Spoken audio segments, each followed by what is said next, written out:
All right, hello, hello. It's been quite a while, and I can't believe I have time to do this during track season, but I'm going to get through Numbers 18 today. So, this isn't this verse isn't in Numbers 18, but the first part here reminds me a lot of to those whom much has been given, much is also expected or required. Uh, it's actually any of you nerds out there who like comic books, Peter Parker, his uncle says to him, with great power comes great responsibility. It's actually taken from the Bible. And this first part is kind of talking about that. We're talking about the priests and the Levites and the duties of Aaron and his descendants. Verse 1, the Lord said to Aaron, "You and your sons and your family are to bear the responsibility for offenses connected with the sanctuary, and you and your sons alone are to bear the responsibility for offenses connected with the priesthood." So, yeah, they get extra responsibility. Remember, we just had the budding of the rod that happened, and showing the Aaron's line, we're the chosen ones, and everyone was like, "Man, why didn't we get this, privilege?" Yeah, there's privilege, but it comes with responsibility, and all the blame falls back on them. That old saying, the buck stops here. And this is what they're talking about. Look, any offense is connected to it. So this is another reason why it's so important to understand.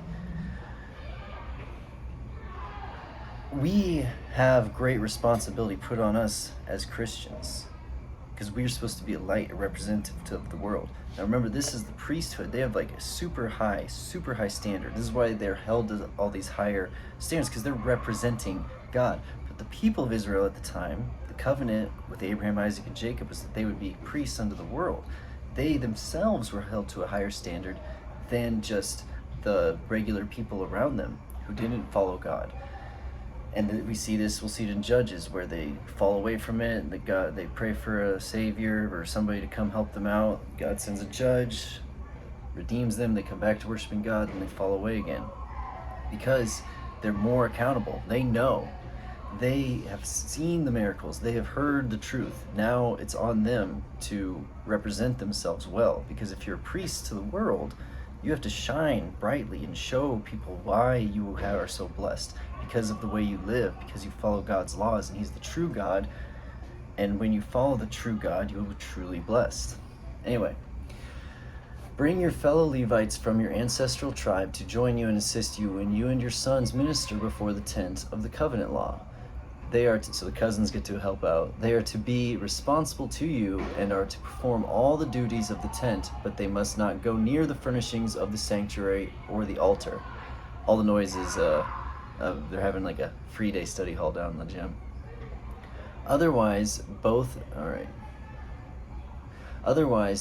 they and you, so if they go, their family, their cousins, not the direct descendants basically, their extended family can help out, but if they go near the furnishings of the sanctuary, otherwise both they and you will die.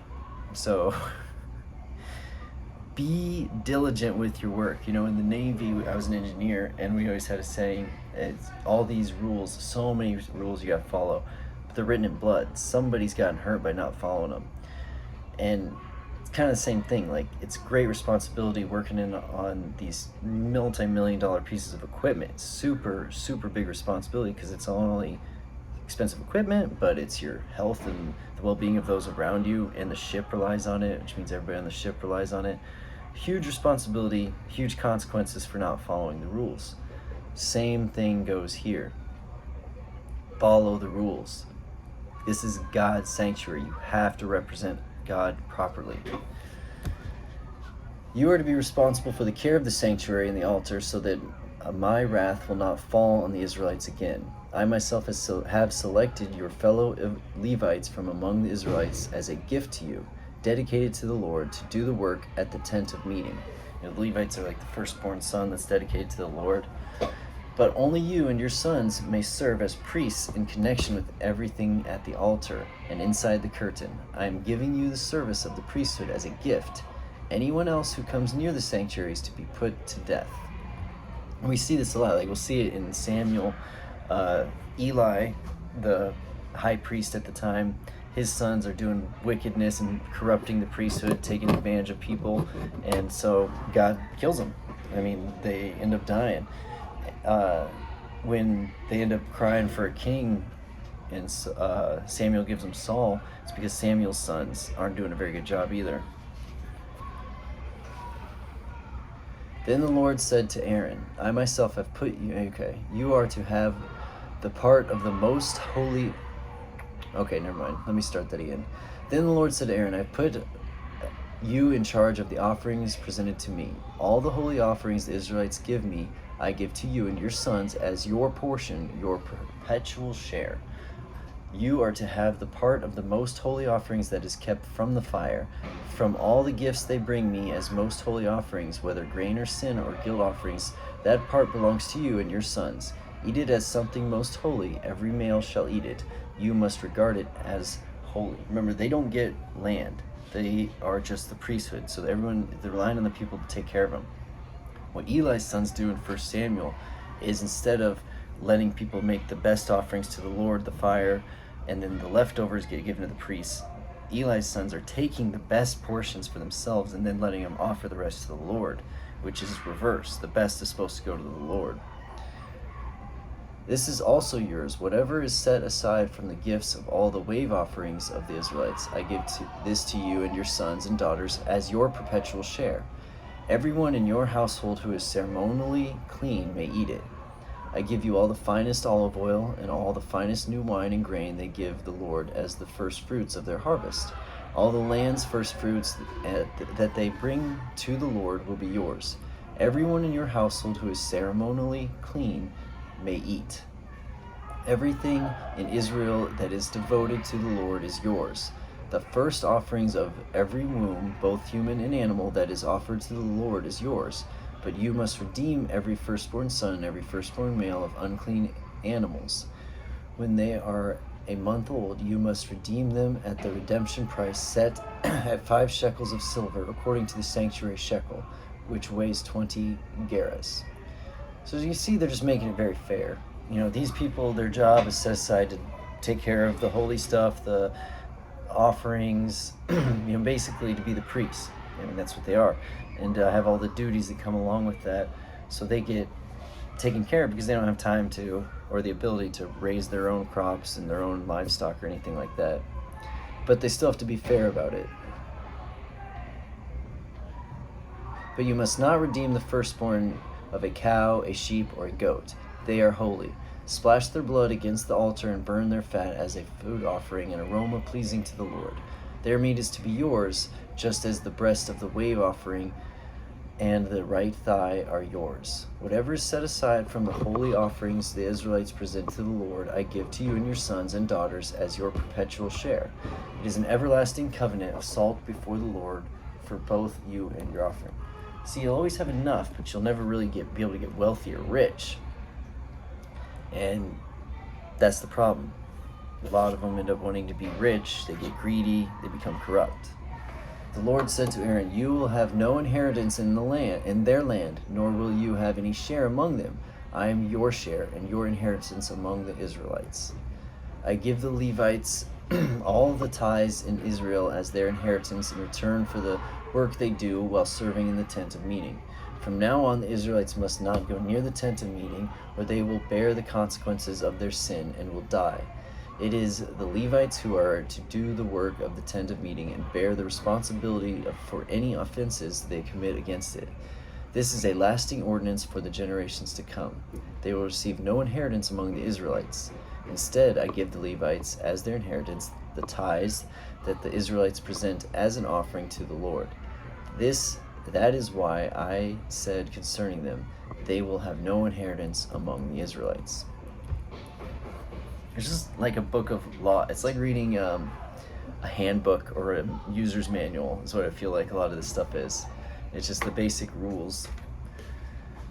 The Lord said to Moses, speak to the Levites and say to them, when you receive from the Israelites the tithe I give you as your inheritance, you must present a tenth of that tithe as the Lord's offering.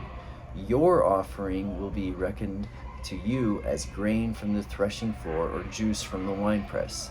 In this way, you also will present an offering to the Lord from all the tithes you receive from the Lord. From these tithes you must give the Lord portion to Aaron and the priest. You must present as the Lord's portion the best and holiest part of everything given to you. See, again, you have to give the best to the Lord. That's a big part that leads to the corruption of the priesthood. Say to the Levites, when you present the best part, it will be reckoned to you as the product of the threshing floor or the winepress. You and your household may eat the rest of it anywhere, for it is your wages for your work at the tent of meeting.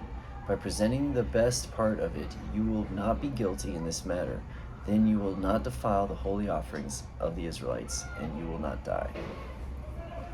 Just very basic standard, basically the compensation plan. It's like a contract with the priesthood.